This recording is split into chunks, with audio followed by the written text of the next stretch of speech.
PoorConsult's YouTube channel. In this video, as always, we'll try to keep you up to speed and bring to your attention all the major headlines happening in the cryptoverse in the recent days. With that said and out of the way, let's jump right into it and start with our first piece of news that's coming from Mike Novogratz, Galaxy Digital. And in a direct quote, the guy says he predicts the next crypto cycle to begin in October. However, I do think that the title is a little bit misleading, because what Mike Novogratz actually said was that he said, I hope by the fourth quarter the economy will be slowing enough that the Fed has no other way but to pause, and then you will see the next crypto cycle start. So what he says, if we interpret his ideas, is that he hopes that the entire world economy will worsen, the economic conditions will be so bad by October, so as Fed will have no other choice but to turn back on the money printing machine and start its expansionary monetary policies implementation once again. I don't think what are your thoughts about it, but I don't find it any positive in any shape or form, because if we were to experience this stagflation in an extent that the interest rates rise to 5% in the United States, then to my mind this is gonna have one of the worst and strongest depressions, economic catastrophe is about to happen. Because if you consider the amount of businesses that are dependent on cheap credit and the amount of debt that not only businesses but the entire world's population is in nowadays, in this much of debt, if we have the US interest rates to hike sharply to 5% in several months, then it will be economic catastrophe not only for crypto industry but the entire world economy in general. So let's hope, dear Novogratz, that it's not gonna happen in that way, at least. Alright, and the next piece of news coming from Solana, and Solana once again launches $100 million fund for GameFi and DeFi. And do you know where it does so? It does in South Korea. And if you have recently heard about news coming from South Korea regarding crypto, then you are not alone, because South Korea's several exchanges have delisted, and the rest have announced plans to delist the Litecoin from their exchanges because of its recent update, the Mimble update, that provides some privacy features to the Litecoin network. And obviously the governments, especially South Korea's government, doesn't like it, and that's why they want to take the control over every transaction, everything. And the Litecoin's update didn't make them happy at all, so they're starting to delist the coin from several of exchanges in South Korea. However, this news is good for Solana holders at least, and the Solana Foundation.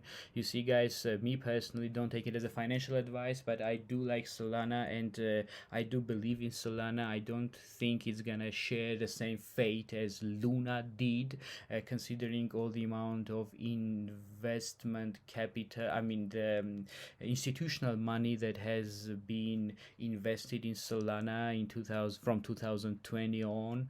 And this is one of the best projects, and definitely if I were you, I would just wait for the right moment to enter the market.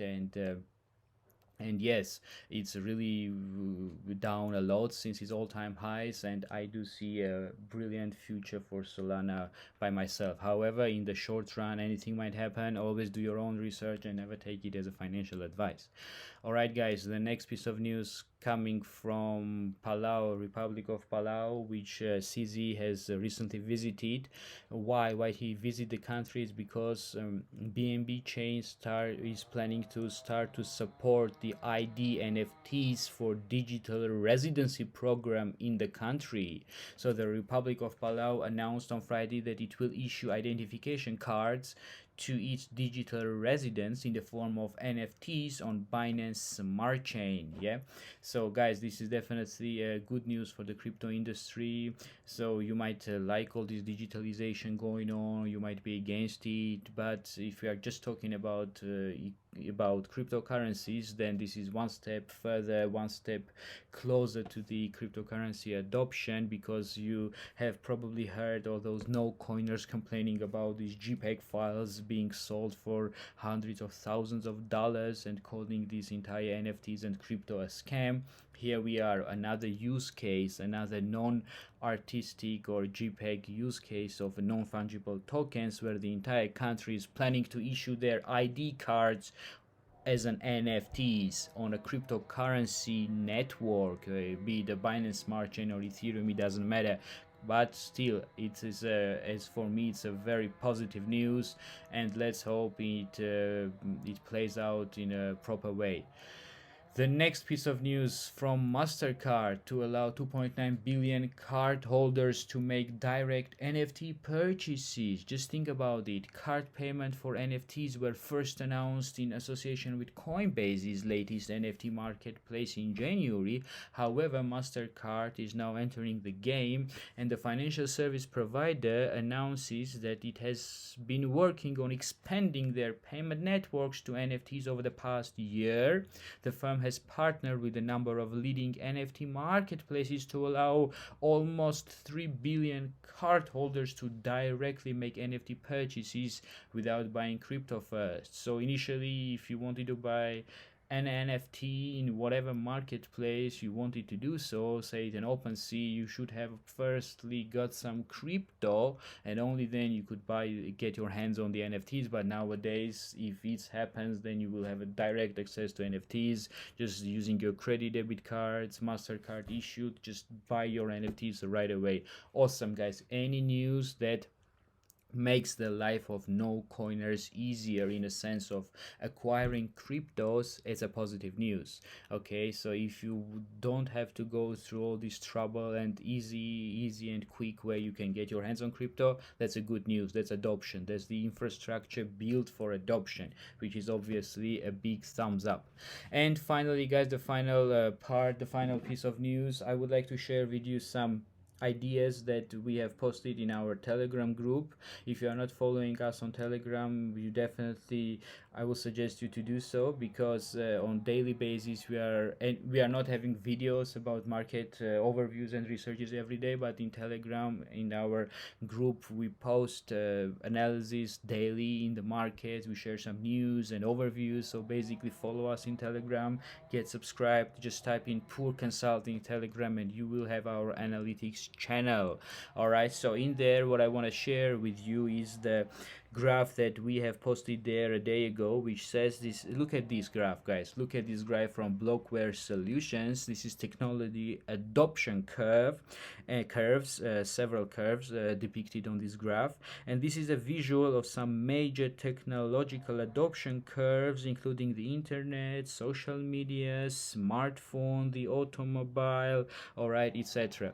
So what it shows to us, you see the average amount of years that was required for these technologies to get into a certain level of adoption. Okay, we see the adoption rate and years since initially adopted. So take a look, study it a little bit. You see how many years it really required them to get to the certain level of adoption. And now after it, just take a look at cumulative sum of new entities in Bitcoin, in blockchain, right? Let's take a look at the Bitcoin's user data we have in here in our graph, and this is a visual of the cumulative sum of all unique entities that have ever existed on the Bitcoin network. All right, you see the sharp rise that we have experienced. Just take a look at here in 2011, 12, and now in 2022. What you see here is a triangle, guys. Just take a look at it. And now if we continue, keep it in mind, we continue and we take a look at another graph, which is according to this data. This is the global population using Bitcoin, all right, the cumulative sum net entities growth population. Just take a look at it and you will see that approximately 0.36% of the global population are users of Bitcoin monetary network.